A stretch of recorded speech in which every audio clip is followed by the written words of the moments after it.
përshëndes të gjithëve, mirë se vini në radio televizionin Ora News, jemi në lanet e orës 20, titullat kryesor. Bllokohet sërish reforma në drejtësi. Partia Demokratike braktis tryezën e ekspertëve, akuzon mazhorancën për mos reflektim. Ndërkombëtarët i kërkojnë opozitës në Kosovë të distancohet nga dhuna. Opozita paralajmëron protesta të tjera. Erion Veliaj deklaron se projekti bulevardi të ri do të zhvendosë institucione qendrore dhe lokale, e para do t'jap shembullin Bashkia. Reflektohet më në fund edhe në Shqipëri rënja e çmimit të arit të zi në bursë, çmimi i naftës bie me 6 lekë. Policia meksikane nis hetimet për aktorin Sean Penn, intervistoi trafikantin famkeq El Chapo. Bisedimet për reformën në drejtësi kanë dështuar gjatë ditës së sotme. Ekspertët e Partisë Demokratike braktisën tryezën, duke akuzuar shumicën për mos reflektim ndaj rekomandimeve të Komisionit Venecias. Ngërçi është formula e zgjedhjes së anëtarëve të disa institucioneve të drejtësisë. Veç opozitës, as ekspertët e Ministrisë së Drejtësisë nuk bien dakord në disa pika me draftin e ekspertëve të nivelit të lartë. Për të zhbllokuar bisedimet, duket se do duhet sërish ndërhyrja e ambasadorëve Lu dhe Vlauti. Bllokohen sërish negociatat për reformën në drejtësi, pas 3 orë debatesh fokusuar tek formula e zgjedhjes së anëtarëve të Këshillit të Lartë të Gjyqësorit dhe institucioneve të tjera të drejtësisë, ekspertët e Partisë Demokratike kanë braktisur tryezën. Pas një takimi me liderin e opozitës Lulzim Basha, ekspertët e Partisë Demokratike sqaruan përmes një deklarate për mediat se ekspertët e mazhorancës nuk reflektuan rekomandimet e Komisionit të Venecias, duke bërë të pamundur vazhdimin e dialogut. Duke parë vendosmërinë e ekspertëve të mazhorancës për të mos reflektuar rekomandimet e Komisionit të Venecias, sidomos vlerësimin e mundësive për zgjidhje të mundshme, kompromisi dhe të përbashkëta, ekspertët e Partisë Demokratike u ndodhen në pamundësi për të vijuar diskutimet në një mbledhje të përbashkët që nuk ofron asnjë mundësi për zgjidhje të përbashkëta.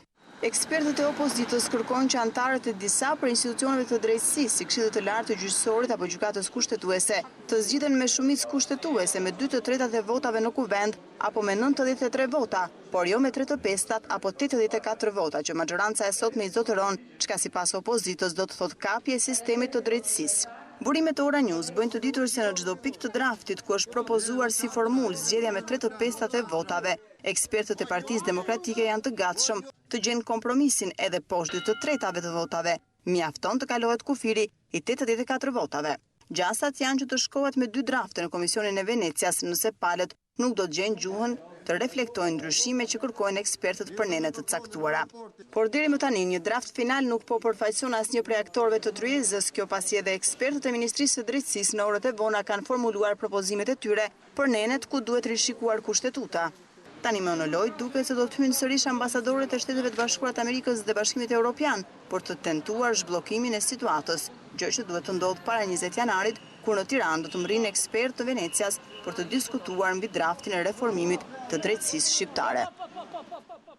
Ndërkohë edhe në këto momente bisedimet me ekspertët e nivelit të lartë për reformën e drejtësisë vijojnë, por pa praninë e ekspertëve të opozitës. Vjojnë mëtej optimizmi ambasadorit amerikan për përfundimin në pranverë të punës për hartimin e reformës në drejtësi është zbehur me zhvillimet e fundit që e kthyen procesin e diskutimeve pas rekomandimeve të Venecias në pikën 0. Që pregati 3 javësh nga mbërritja e këtyre rekomandimeve ka patur disa luatje të forta në punën e ekspertëve dhe opozita u tërhoq me argumentin se në grupin e punës së ekspertëve ishte hedhur për diskutim një draft që s'ka lidhje me rekomandimet e Venecias dhe se sistemi po synohet të kapet politikisht. Në këto kushte, thirrjet për një marrëveshje politike u bën të forta dhe ndërhyrja e ndërkombëtarëve e zgjidhi tani për tani ngërçin, por e ardhmja e bisedimeve për reformën në drejtësi do të jetë dukshëm e vështirë. Gjithçka rreth ecurisë së këtij procesi vjen në fund të këtij edicioni në Insight nga Mimoza Picari. Një ditë pas protestave në Prishtinë, policia ka bërë bilancin e pasojave të saj. Numri më i madh të plagosurve është nga radhat e policisë. Mediat kanë publikuar foto të një prej protestuesve që me një shotgun në dorë qëllonte mbi uniformat e policisë. Ndërsa në deklarat, Lidhja Demokratike e Kosovës ka shprehur shqetësimin e saj për veprimet e protestuesve të thirrur nga opozita. Një ditë pas protestës së dhunshme në Kosovë, autoritetet bëjnë me dije se të plagosur janë 28 shtetas midis të cilëve 24 polic, 2 gazetar dhe 2 protestues, por ajo që e bën më shqetësuese situatën është fakti se të plagosurit nuk janë shkaktuar vetëm nga bomba Molotov. Mediat raportojnë se në foto është parë një protestues që ka përdorur edhe një armë tip shotgun në protest përveç gurëve të hedhur por edhe plumbave të gomës. Pamjet nga protesta shfaqin një protestues me armë të llojit shotgun duke gjuajtur me plumba gome në drejtim të policisë. Një gjë e tillë kaq e tmerrshme është hera e parë që shihet në protesta. Mediat shfaqin pamje se si duket godina e kryeministrisë një ditë pasi u sulmua me molotov dhe juvuzjarri. Pamjet tregojnë dëmet dhe forcat e policisë që vijojnë të qëndrojnë në gatishmëri. Lidhja Demokratike e Kosovës përmes një komunikate ka shprehur shqetësimin e saj me veprimet e protestuesve të thirrur nga opozita, të cilët po djegin institucionet e ndërtuara me shumë mund, por rrezikojnë jetën e policëve të Kosovës dhe po shkaktojnë dëme të mëdha në pronën publike dhe private. Kjo parti thotë se respekton vullnetin e gjithë qytetarëve të Kosovës, pavarësisht orientimin e tyre partijak, por tendencat që me zjarre dhe flak të arrijë deri tek pushteti nuk i takojnë një shoqërie demokratike për cilën janë përcaktuar qytetarët e Kosovës. Nëpërmjet një postimi në llogarinë e tij në Facebook, kryetari i lëvizjes Vetëvendosje Visar Ymeri ka paralajmëruar protesta të pareshtura deri në rrëzimin e qeverisë. Sipas tij, kryeministri i Kosovës Isa Mustafa dhe zëvendësi i tij njëherësh partneri i koalicionit Hashim Thaçi janë shkatruesit më të mëdhenj të pronës publike e private. Këta dy krye bandit që pasi e plaçkitën Kosovën ja kanë nisur ta shesin atë pjesë-pjesë, sot po akuzojnë opozitën për disa xhama të thyer, ka thënë Ymeri. Lajmi për degenerimin në dhunë të protestës së opozitës në Kosovë ka gjetur pasqyrim në mediat ndërkombëtare. Giganti mediatik anglez BBC shkruan se protesta antiqeveritare në kryeqytetin e Kosovës ka shpërthyer në një përleshje mes policisë dhe protestuesve. BBC njofton se protesta u organizua kundër marrëveshjeve të qeverisë me shtetin serb, ndërsa japin edhe një historik të pavarësisë së Kosovës dhe ndarjen nga Serbia. Edhe gazeta e famshme amerikane The Wall Street Journal shkruan për përleshje në mes të policisë dhe protestuesve opozitar. Gazeta amerikane ka perifrazuar edhe zëdhënësin e policisë së Kosovës, Baki Kelani, kur në konferencën për media ka dhënë numrin e të lënduarve dhe të arrestuarve. Për protestën kanë shkruar të gjitha mediat e mëdha botërore si CNN, Reuters, Associated Press, Deutsche Welle, New York Times, Daily Mail, Yahoo News e shumë të tjera. Ndërkohë, liderët e opozitës në Kosovë paralajmëruan protesta të reja, duke deklaruar se pjesëmarrja e madhe e qytetarëve tregoi se qeveria Mustafa e ka humbur legjitimitetin e saj. Një ditë pas tubimit të 9 janarit, opozita kosovare shprehet edhe më e bindur për të vijuar rrugën e protestave deri në rënien e qeverisë. Kreu i lëvizjes Vetëvendosje Visar Ymeri, ai i Aleancës për Ardhmërinë e Kosovës Ramush Haradinaj dhe kreu i Nismës Fatmir Limaj thanë se pjesëmarrja masive në sheshin Skënderbeu të Prishtinës është tregues i qartë se populli i Kosovës nuk pranon marrëveshjen e Asociacionit Komunave me Shumicë Serbe dhe të demarkacionit me Malin e Zi, por mbi të gjitha tregon sipas tyre se kjo qeveri ka humbur mbështetjen popullore. Protesta e djeshme e tregon se qeveria e Republikës Kosovës, Isa Mustafa dhe Hashim Thaçi më nuk janë as kryeministra, as ministra të Republikës së Kosovës.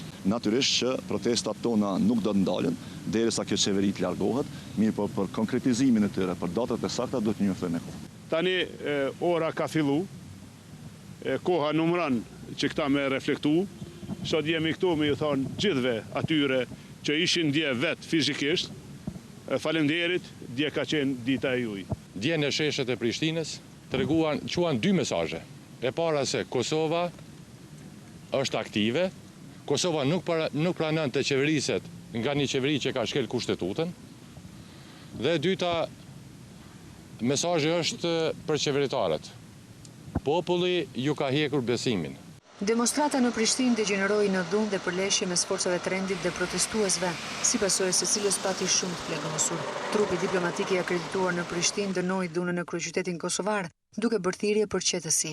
Ambasadori i Amerikës në Kosovë, Greg Delawi, tha se dhuna politike kërcënon demokracinë dhe gjithçka që Kosova ka arritur që nga pavarësia e saj. Edhe zyra e Bashkimit Evropian në Kosovë ka dënuar shkatërimin e pronës publike dhe ka bërë thirrje për qetësi. Të paktën 4 herë është qelluar me armë mbrëmjen e sotme në rrugën e Kavajës në kryeqytet. Policia bëri të ditur se u qellua në drejtim të një lokali. Nga të shtënat u thyen xhamat e lokalit dhe u lëndua lehtë në ballë një person. Të shtënat me armë zjarri kanë prishur qetësinë e mbrëmjes së të dielës në Tiranë. Banorët të rrugës së Kavajës në zonën pranë shparkut të autobusëve kanë sinjalizuar policinë në rreth orës 18 se është qelluar me armë. Policia e mbritur në vendin e ngjarjes konfirmoi gjetjen e 4 gëzhojave. Policia deklaroi se personat që kanë qelluar ndaj një lokali kanë qenë duke lëvizur në këmbë. Nga të shtënat janë thyer xhamat e lokalit, si dhe është lënduar lehtë në ballë një person, i cili sipas hetimeve paraprake nuk ka qenë shënjestër ndonjë atentati dhe ndodhej rastësisht në lokal.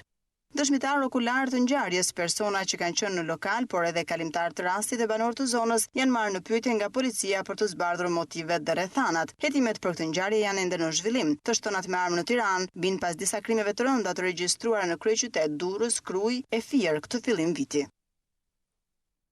Zëvendës drejtori i Kurudhës për transportin e mallrave Tiranë-Shijak, Artur Mamutaj, është arrestuar nga policia e Durrësit në akuzën e kultivimit të lëndëve narkotike. Arrestimi i tij u krye gjatë një operacioni për kapjen e personave të shpallur në kërkim. 35 vjeçari Mamutaj me banim në Durrës është vënë në pranga pasi mësohet se kishte përshtatur një magazin në lagje numër 15, e cila shërbente për kultivimin e bimëve narkotike me një teknologji të fundit. Ndaj tij gjykata e Durrësit kishte vendosur masën e sigurisë arrest me burg në datën 22 shtator 2015. Nga kontrolli në magazinën në punim e sipër u gjetën 3 kg droge llojit cannabis sativa.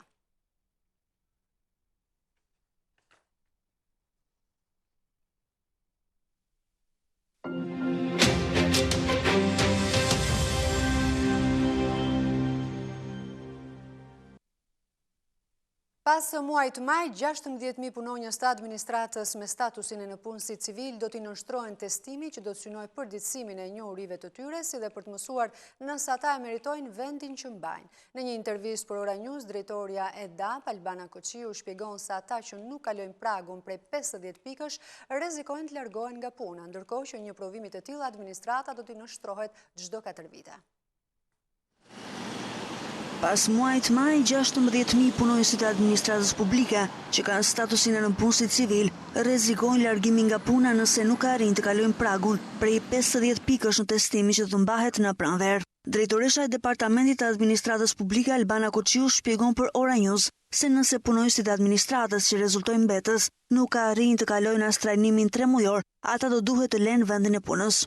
Ata që vlerësojnë jo kënaqshëm, që marrin dhe një maksimum pikësh të themi deri në 50 pikë nga 100 që është totali, ata do t'i nënshtrohen një trajnimi të posaçëm 3 mujor, së bashku me një supervizim nga e prori i tyre i drejt për drejt, për një periudhë pra 3 mujore. Në përfundim të periudhës 3 mujore, nëse përsëri rezulton që punojësi nuk është i aftë për t'i demonstruar dhe përvetësuar njohuritë e reja, aty do të duhet pastaj të lërë vendin e punës. Sipas vendimit të fundit të Këshillit të Ministrave, testimi synon përditësimin e njohurive dhe do të përsëritet çdo 4 vite. Punonjësve të administratës do t'ju duhet gjithashtu të shfletojnë literaturën e posaçme para se të nënshtrohen testimit. Punonjësit do të duhet që në intervale 4 vjeçare t'i nënshtrohen vlerësimeve periodike lidhur me përditësimin e njohurive që duhen për të ushtruar funksionet e tyre. Testimi që do të peshojë njohuritë e punonjësve të administratës me statusin e nëpunësit civil do të jetë me shkrim dhe me gojë. Lista e punonjësve që do t'i nënshtrojnë këtyre vlerësimeve ka filluar të artohet nga Departamenti i Administratës Publike dhe pritet që në ditët në vijim punonjësit të njoftohen si dhe t'u jepen orientimet para provimit. Banorët në Sukth vijojnë të përballen me pasoja të mëdha të përmbytjes ku gjithçka në banesat e tyre është shkatëruar. Kamera Ora News ka qenë në banesën e familjes së Flora Brozit, që tashmë është kthyer e pabanueshme. Familja është detyruar të kalojë natën te të afërmit pas shkatërimit të kursimeve të 15 viteve.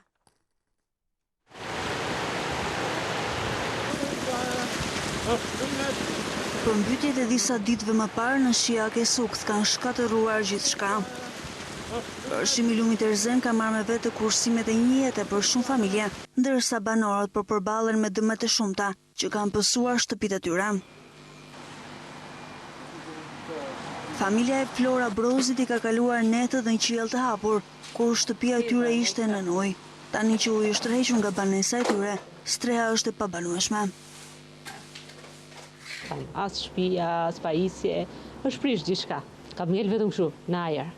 Unë me 2 fëmijë kam ngel asnjë tjetër. Mes dhimbjes dhe nostalgjisë për banesën e saj të ngrohtë, zonja Flora mundohej të sistemoja të pak sende që i kanë shpëtuar përshimit të lumit erzen. Është vështirë jetonim edhe më përpara, se unë jam e vetë me 2 fëmijë, se bashkëshorti im ka vdek, edhe ishim keq më përpara. Tash na gjeti që unë vetëm dal në rrugë. S'kam ku të rri, ku të jetoj.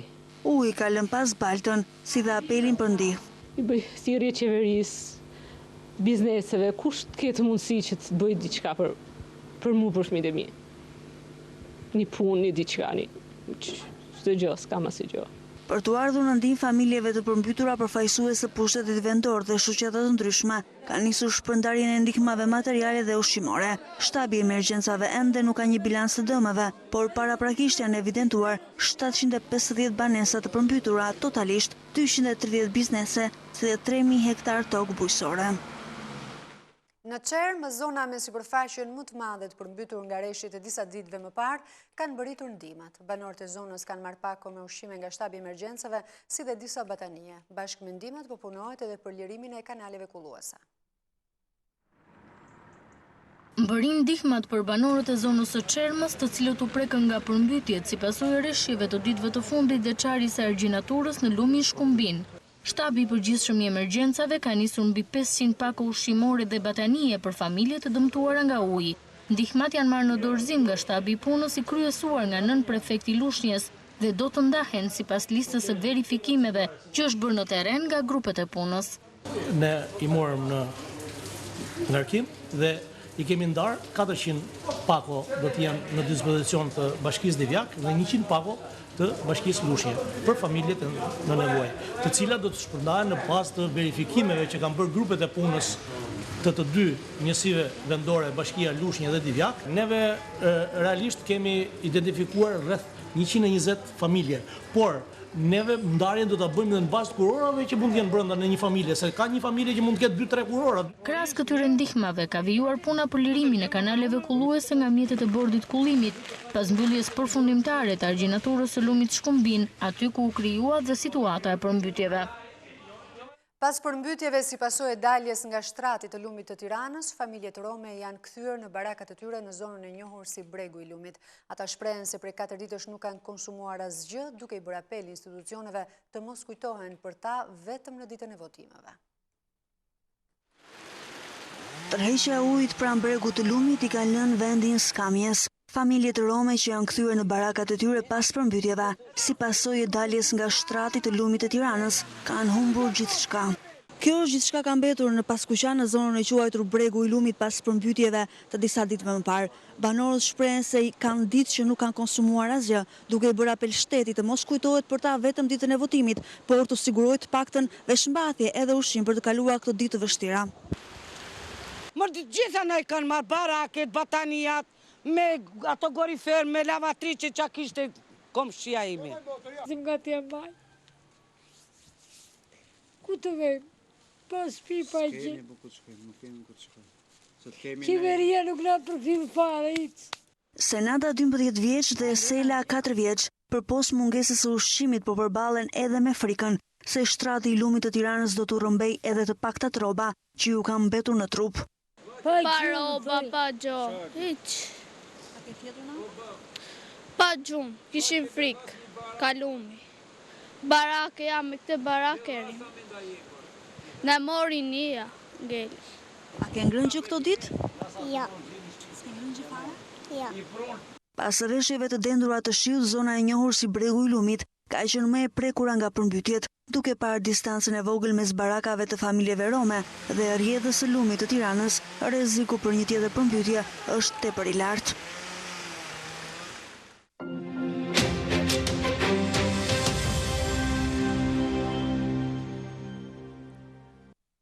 Çmimi i naftës ka pësuar një rënje prej 6 lekë për litër në të gjithë tregun e brendshëm të karburanteve, rrjedhoi kjo e uljes drastike të kuotave të arit të zi në bursa që kanë zbritur në nivelin më të ulët të 14 viteve të fundit. Në pikat e karburanteve, nafta tregtohet mesatarisht me 160 nga 166 që ka qenë më parë, ndërsa benzina ka arritur deri në 164 lekë për litër. Operatorët e tregut deklarojnë se rënja nuk është më e ndjeshme pasi ndikojnë takset e larta dhe rritja e tarifeve të licensimit pikave me pakicë nga qeveria. Do shkojmë në fakt në këto momente në kryesinë e kuvendit, ka përfunduar mbledhja ekspertëve të lartë për reformën e drejtësisë. Dy drafteve paralele dhe jo drejt një kompromisi për një drafti të përbashkët. Sipas tyre, propozimet e tyre nuk janë marrë në as këshillimet e Venecit, e Komisionit Venecit. Ne kemi rënë dakord së bashku me përfaqësuesit e opozitës që do dilnim me një draft. Dhe në ato pikat të veçanta që ne nuk binim dakord, do dilnim me opinione alternative. Këtë gjë ata e kanë pranuar dhe ne mbi këtë bazë kemi hyrë në bisedime me ta. Ata sot janë larguar sepse nuk pranojnë që të vijojnë më tej diskutimin me ne. pas largimit, çfarë u bët ju vetëm si grup? Ne kemi vijuar punën dhe jemi drejt fundit. Dhe shpresojmë që nesër ne ta mbyllim. Cilat nene u prekën sot? Të gjitha nene, pa përjashtim. Nëse opozita nuk vjen nesër, pra nuk do të pranoj propozimet që ju bëni dhe keni hedhur në tryezën tuaj për atë draft që ajo konsideron tërësisht tuajin, si do të veprohet? A do të jetë ky i pranueshëm si një draft konsensual apo ju do të shkoni me draftin tuaj? Ne do të shkojmë me draftin që kanë përgatitur grupi i ekspertëve të nivelit të lartë. Një draft të cilin ne presim që opozita të sjellë opinionin e vet dhe të jetë si një pjesë e rëndësishme e draftit të përbashkët. Po nëse nuk ndodh, kjo është çështje e tyre. Ne kemi gati draftin dhe e mirëpresim çdo lloj opinioni që ato kanë, se ne mund të gjejmë pikat përbashkëta me çështjet që ata ngrënë. Dhe në fakt ne më shumë kemi gjëra që na bashkojnë se sa na ndajnë. Janë shumë pak çështje që ne nuk gjejmë gjuhën e përbashkët. Megjithatë mundësia ekziston. Opozita ka thënë se nuk ka një deadline dhe se Komisioni i Venecias nuk është detyrues për të vendosur një deadline të dorëzimit të këtij drafti që sikundër është thënë është data 12 janar. Ne jemi në dijeni që Komisioni i Venecias do të jenë të pranishëm raportorët e saj në datën 21 janar. Dhe nga kjo pikpamje ne duhet të dorëzojmë një draft brenda ditës së nesërme ose të paktën të pasnesërme. Me qëllim që Komisioni ad hoc të gjykojë mbi draftin tonë dhe të vendosë politikisht mbi këtë çështje. Dhe ai draft do i dërgohet Komisionit të Venecias. Dhe është e kuptueshme që një draft i tillë i duhet dhënë mundësi Venecias që ta studiojnë me qëllim që kur të vinë këtu të jenë të përgatitur mbi atë që ne kemi bërë. Kur do të jetë gati? Kur do ta përmbyllni procesin? Kur mendoni se do të jeni gati? Ne shpresojmë që nesër ta mbyllim. Faleminderit. Faleminderit. Drafti mund t'i dërgohet Komisionit Venecias edhe pa konsensusin e opozitës, së paktën në kjo ulat kuptohet nga ekspertët e nivelit të lartë pas përfundimit të mbledhjes të cilën ekspertët e opozitës e kanë braktisur pas përplasjeve që kanë pasur në disa pika. Mirë, i rikthehemi çmimit të naftës, i cili ka pësuar një rënje prej 6 lekë për litër në të gjithë tregun e brendshëm të karburanteve. Ndiqeni. Ulja e çmimit të naftës në bursa në nivelet më të ulta të 14 viteve të fundit është reflektuar gjerësisht edhe në tregun ton të karburanteve. Pas uljes së çmimit që bën pikat e vogla të shitjes me pakic 2 ditë më parë, tashmë gjithë tregu po e shet 6 lekë për litër më lirë naftën dhe benzinën. Në pikat e karburanteve, nafta tregtohet nga 160 në 162 lekë për litër, ndërsa benzina arrin deri në 164 lekë për litër. Deri në 165 lekë për litër. Rënja e çmimit ka ndodhur për shkak të uljes së ndjeshme të kuotave të arit të zi në bursa, që kanë arritur nën $33 për fuqi, niveli më i ulët që prej 2001-shit. Megjithatë, ritmet e rënjes janë më të ulta se në shtetet e tjera. Sipas renditjes së Global Petrol Price, Shqipëria renditet në vendin e 19 në botë për nga shtrenjtësia e karburantit dhe është më e shtrenjta në rajon. Sipas shoqatës së shoqërive të hidrokarbureve, shkak për këtë është niveli i lartë i taksave, që llogaritet në 67% të kostos. Ndërkaq, një tjetër arsye që sipas operatorëve të tregut nuk lejon rënjen më të ndjeshme të çmimit të naftës, është edhe shumë fishim i tarifave të licencimit dhe rilicencimit të pikave me pakicë të karburantit, vendimi marrë nga qeveria në dhjetor të vitit të kaluar. Bashkia e Tiranës do të jetë institucioni i parë që do të shpërngullet me projektin e bulevardit të ri. Gjatë inspektimeve të punimeve, kreu i Bashkisë Tirane Erion Velia i tha se në 4 muaj është punuar aq shumë sa nuk është punuar në 4 vite. Por këshilltarët e djathtë në një reagim kanë deklaruar se në vend që të merret me përmbytjet, Velia i mburret me projektet dhe punët e lëna gati nga kryebashkiaku Basha. Teksa ka inspektuar punimet për ndërtimin e bulevardit të ri të Tiranës, kryetari i Bashkisë Erion Veliaj ka shigjetuar Partinë Demokratike se sipas tij në 4 vite nuk ka bërë as gjysmën e punëve që socialistët kanë bërë në 4 muaj në krye të bashkisë më të madhe në vend. Më vjen mirë që në 4 muaj është bllokuar dhe është bërë më shumë punë se sa në 4 vitet e fundit. Edhe kjo është diferenca kur diçka e futesh me mishë me shpirt.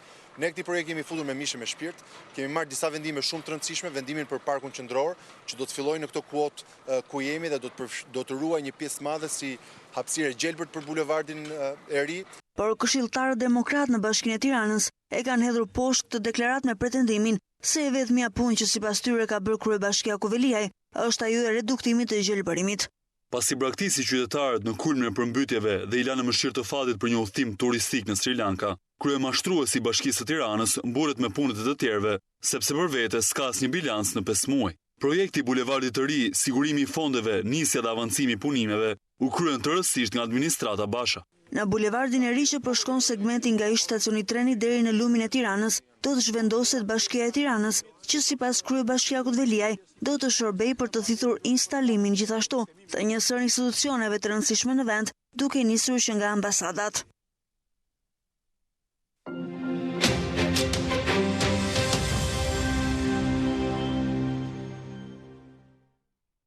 Policia në Meksik ka nisur hetimet ndaj aktorit hollywoodian Sean Penn për faktin se ka realizuar një takim me baronin e drogës El Chapo. Pikërisht dëshira për një film autobiografik ka tradhtuar trafikantin famkeq duke çuar në arrestimin e tij. Aktori hollywoodian Sean Penn ka intervistuar në fshehtësi trafikantin më famkeq të Meksikës, të ashtu quajturin Lord i drogës Joaquin El Chapo Guzman para arrestimit të tij. Intervista realizuar në 2 tetor në xhunglën meksikane dhe ndërmjetësuar nga aktoria meksikane Kate Del Castillo është publikuar në numrin e të shtunës të revistës amerikane Rolling Stone. Guzman, bosi legjendar i kartelit Sinaloa, u aratis nga burgu i sigurisë lartë Altiplano në muajin korrik, por u arrestua mëngjesin e të premtes në verilindje të Meksikës. Sipas aktorit, njëkohësisht regjizor, Sean Penn, ka qenë trafikanti konsideruar më i madh në botën e narkotrafikut që ka kërkuar një film mbi jetën e tij. I titulluar Flet El Chapo, vizitë sekrete e njeriut më të kërkuar në botë, artikulli shoqërohet edhe me një foto të Penn dhe Guzman duke shtrënguar duart. Edhe pse palët kishin vendosur të takoheshin sërish 8 ditë pas takimit të parë, kjo nuk ndodhi. Megjithatë, bosi i drogës i dërgoi Penn një video në të cilën u përgjigje të gjitha pyetjeve të tij. Nga çfarë kuptohet, autoritetet meksikane kanë qenë në dieni të ngjarjes, e cila çoi më pas edhe në arrestimin e të shumë kërkuarit. Bosi i drogës u tradhtua nga dëshira për një film autobiografik, teksa autoritetet përkatëse meksikane kanë nisur hetimet jo vetëm për aktorin hollywoodian, por edhe për ndërmjetësen meksikane, aktoren Castillo. E gjithëcuria e draftit të reformës në drejtësi vjen në këto momente në Insight, përgatitur nga Mimoza Picari. Bashkëndajemi këtu.